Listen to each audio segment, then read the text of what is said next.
Ну что, народ, я в Брянске. Изначально не планировал ночевать, думал, поеду дальше, а потом что-то прикинул, время позднее. Сколько там на границе протусуюсь, непонятно. Заехал. Отель называется «Вираж». Вот, можете поискать. Если кому интересно, могу ссылку оставить. Двухместный номер, моя одна койка, любая. Телек, не знаю, смотреть не собираюсь. В номере тепло. Шкафчик вот здесь с вещичками. 2 стульчика.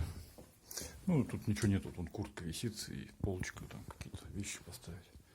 2 кровати, 1, 2, тумбочка, телек, телефон, 2 стульчика, столик с тумбочкой, этот холодос, он выключенный, чашки вон там лежат для, так сказать, чая.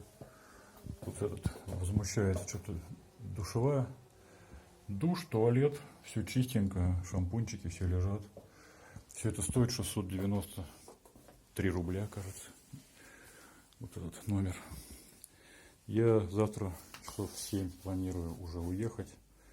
Машина стоит перед отелем на парковке. Ее там охранник охраняет. Ну, всех машин, которые стоят на парковке. Вот такой у меня сегодня отдых. Вот, номерок небольшой, но мне, собственно говоря, нужно только горизонтальное положение принять.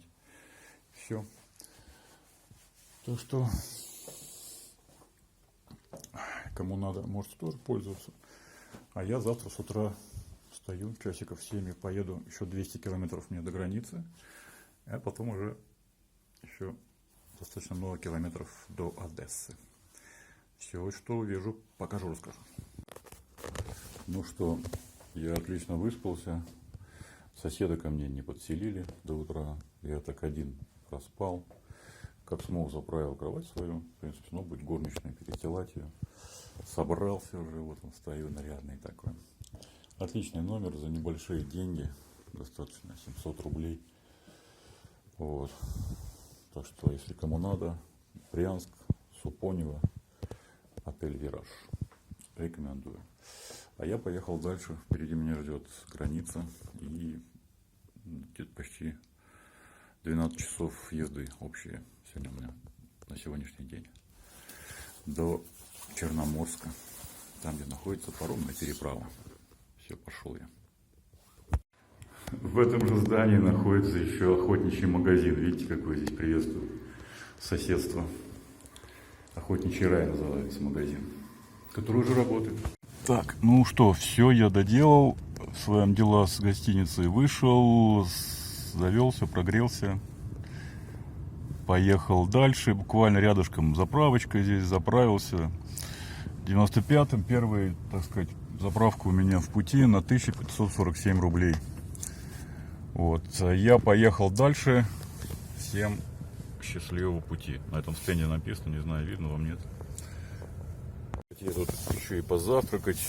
Моя чашка путешествующая постоянно со мной уже налита чайком. Я вчера взял 2 термоса.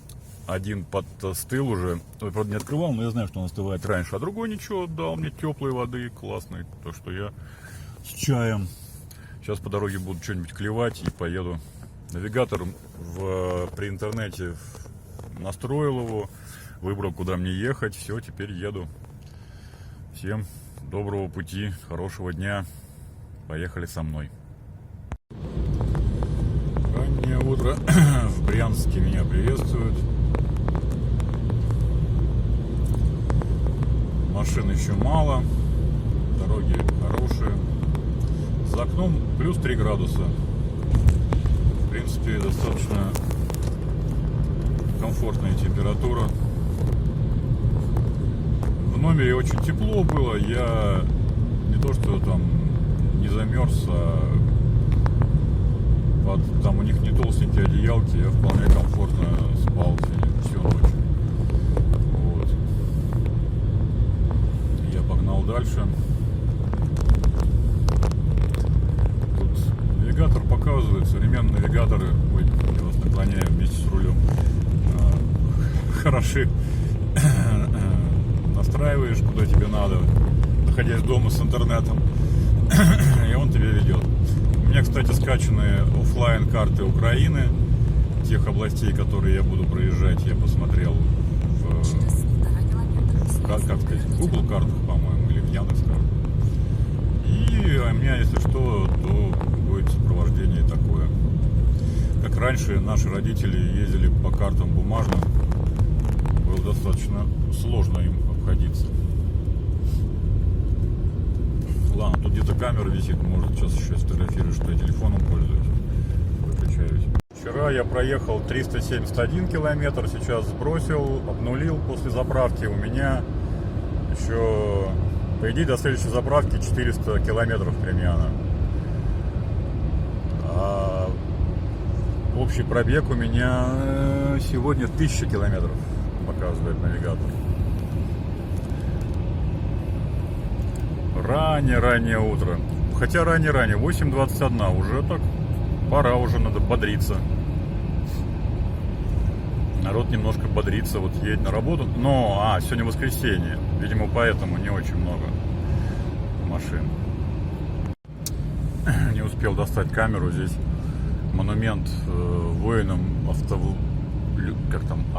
водителям.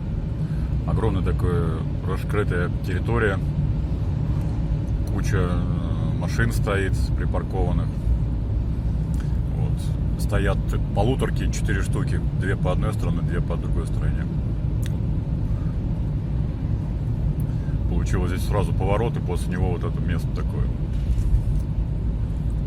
интересное. Еду я.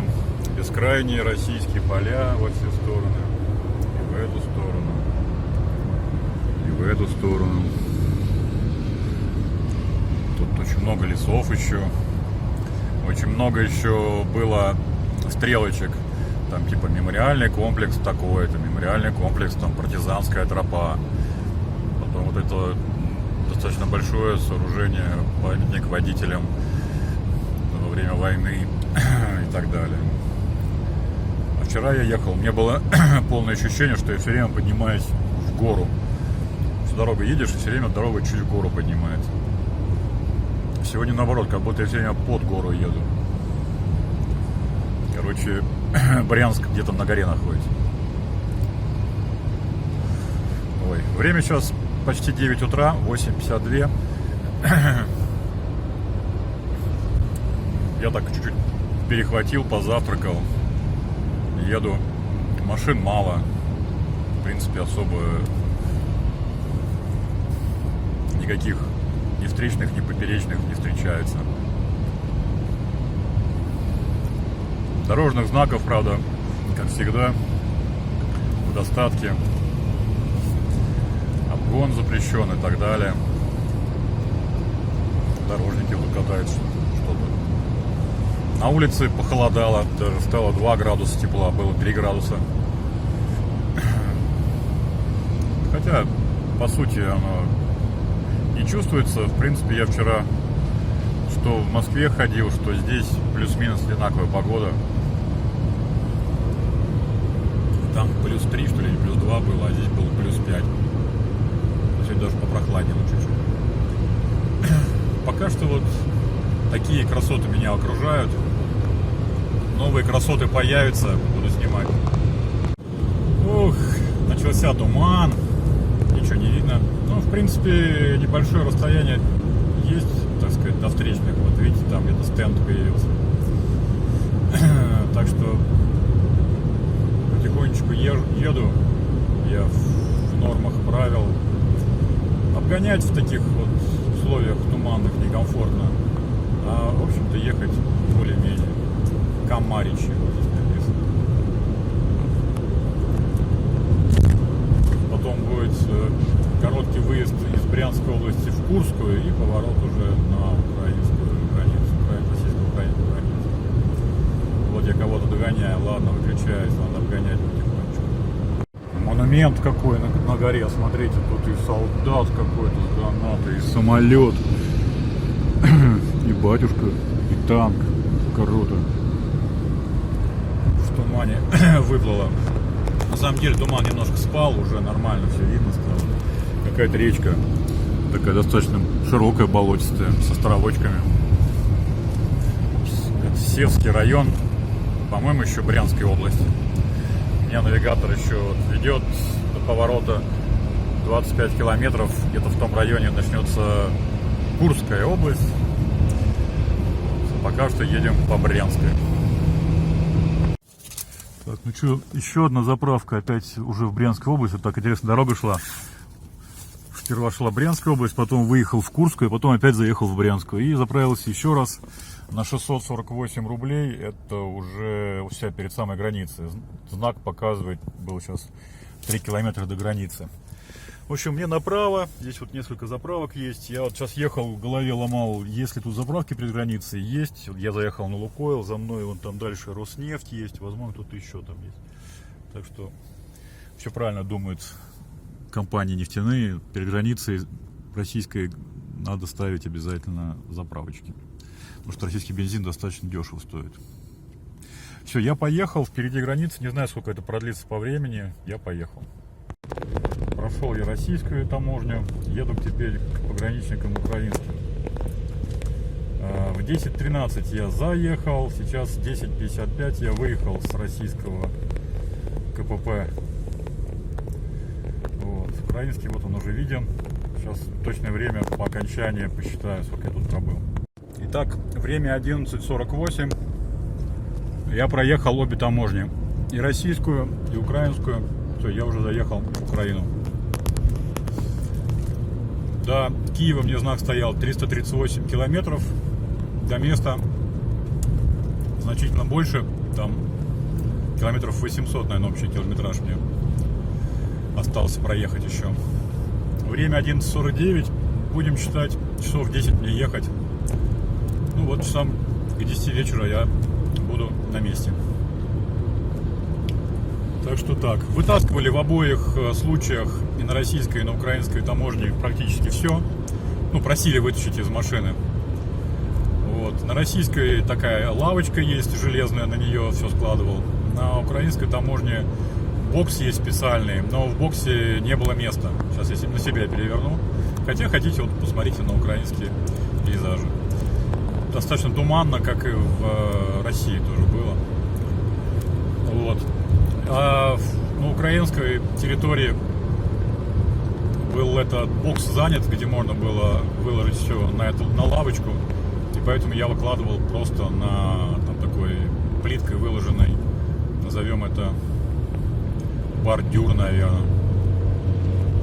Вот так. И выложил, спрашивает, что здесь, что здесь, что здесь, что здесь, что здесь, что здесь.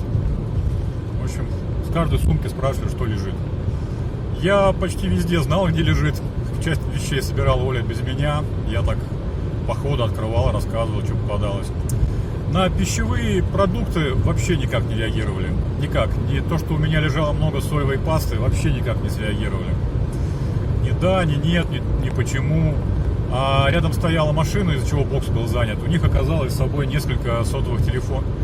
Самсунгов, они сказали. Я так понял, что сотовых телефонов. И у них была незадача. Они стояли этим вопросом, что-то как-то занимались там. Не знаю, чем это не закончилось, но так. В общем, я заехал в 10:13, выехал 11:49. Получается, если бы я 43 выехал, значит 1,5 часа. Чуть больше, чем 1,5 часа я проходил обе границы. Корректные были и российские пограничники, и украинские пограничники. Только похвалить можно. В принципе, так мило разговаривали.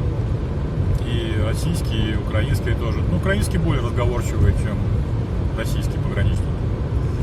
Что, да как, да куда едешь. Ну, я так старался поддерживать разговор, чтобы никаких у них не вызывать ничего.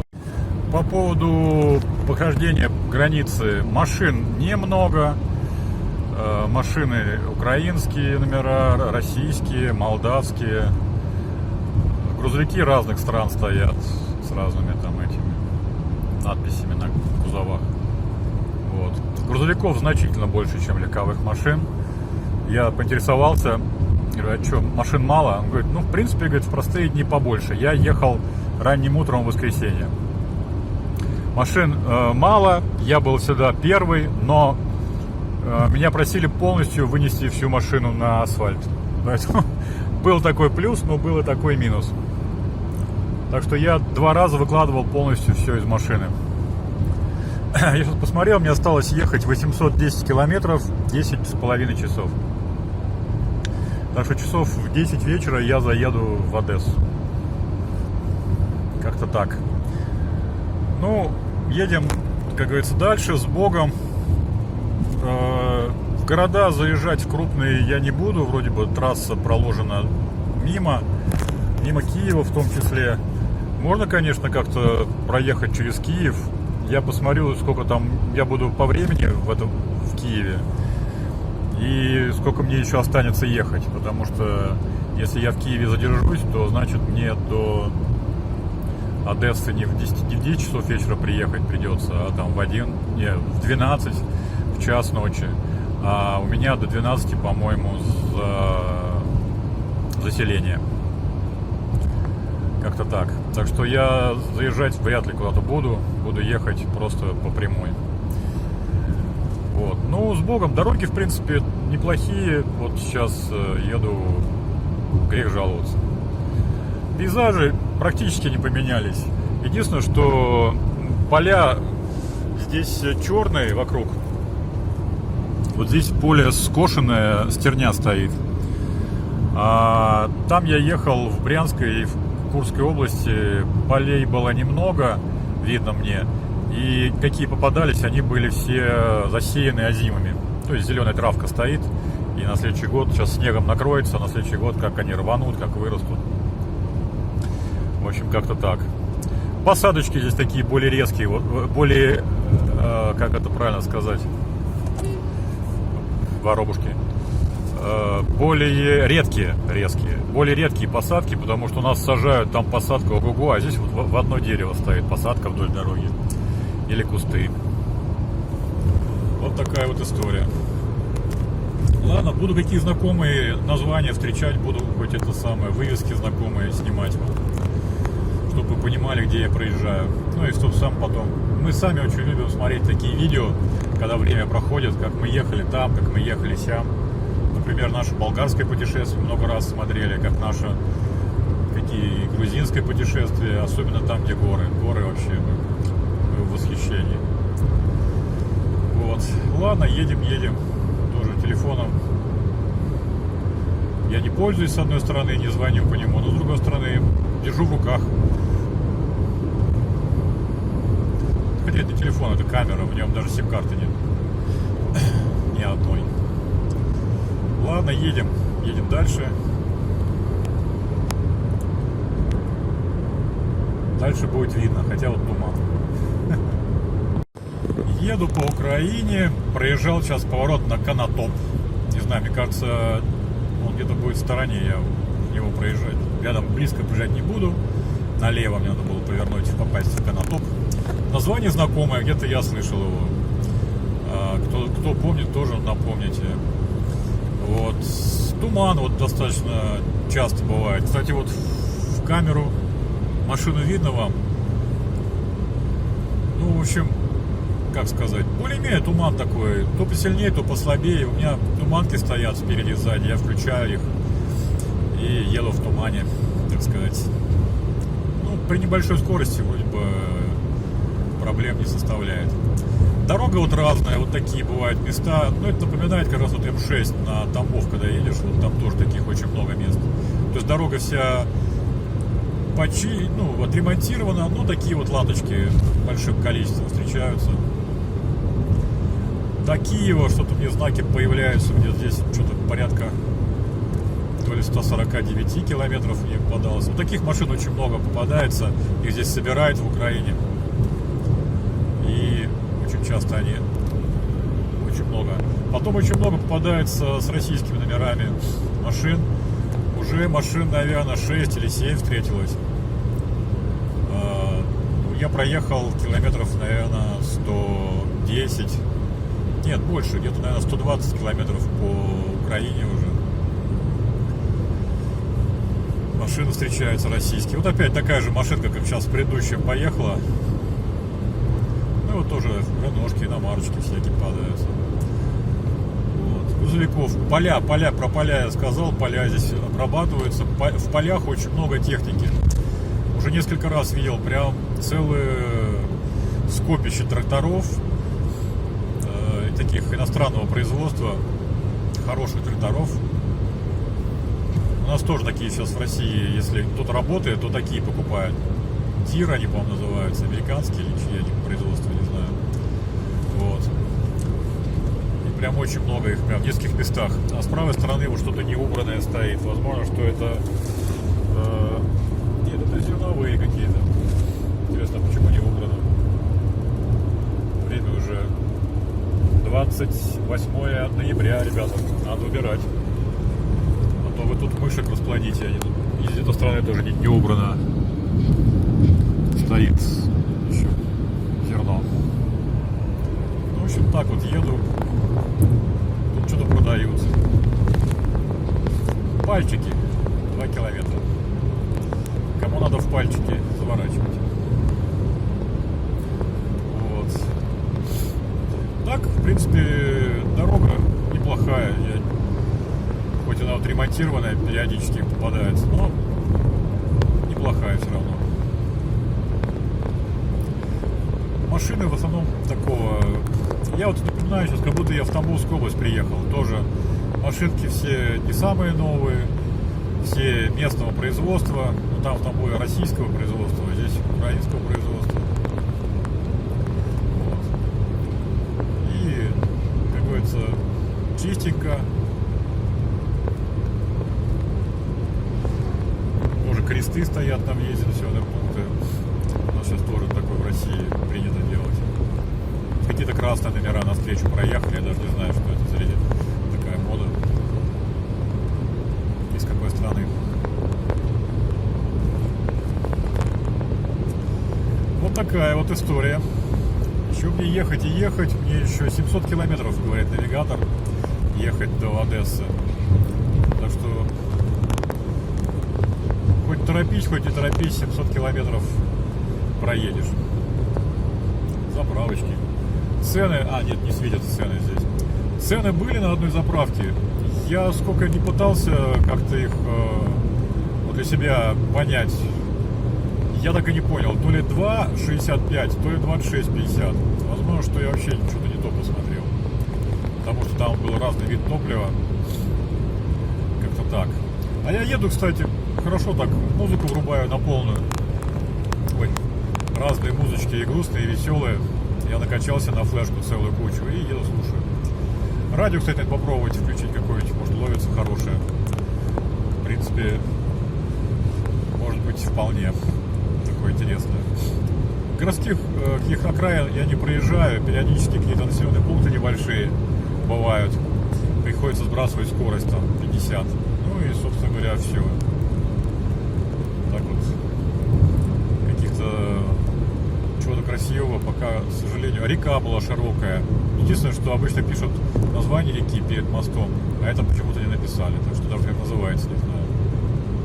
Ладно, мне надо погонять машину. Все оставайтесь с нами, мы едем дальше. Туман. Продолжается. Мы приезжаем сейчас в Бобрик. Такое интересное название населенного пункта. Бобрик. Такое небольшое село. В принципе, достаточно быстро оно закончилось. Машин много. Приходится их кучками обгонять. Там встречная идет. Сейчас Бобрик закончился, будем добавлять. Проезжаю развязку, здесь поворот на Черниигов. Сейчас где-то мне пока на Киев тоже направо, где-то будет еще налево поворот. Опа. Маршрут перестроен. Где-то он должен быть. Да. Вот он стоит знак, что на Киев надо развернуться. Мост ремонтируется.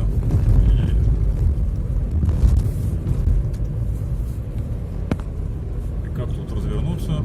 Чуть дальше, что ли, получилось? Ну ладно, пойдем чуть дальше. Ну, в общем, где-то будет сейчас разворот на Киев в обратную сторону.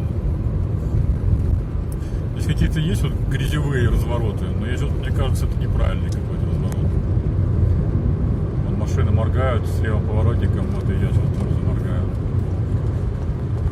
Где-то здесь разворот, цивилизованно. В общем, если бы я поехал прямо, то там был бы город Чернигов. Кстати, ну, многие знают этот город. В балладах, в русских этот город встречался. Завод здесь, конечно, не камильфо, просто грязь. Ну ладно, сейчас как-нибудь развернемся. Машина разворачивалась, по-моему, даже застряла. Дорога на ремонте, конечно, очень она в таком состоянии. Ремонтировать ее надо было, понятно. Прям по ней это опасно ехать. Край какой-то прям этот зубчатый, вот здесь вот край дороги вообще. И машины не умещаются, две машины, две полосы нарисованы, и две машины в них не умещаются.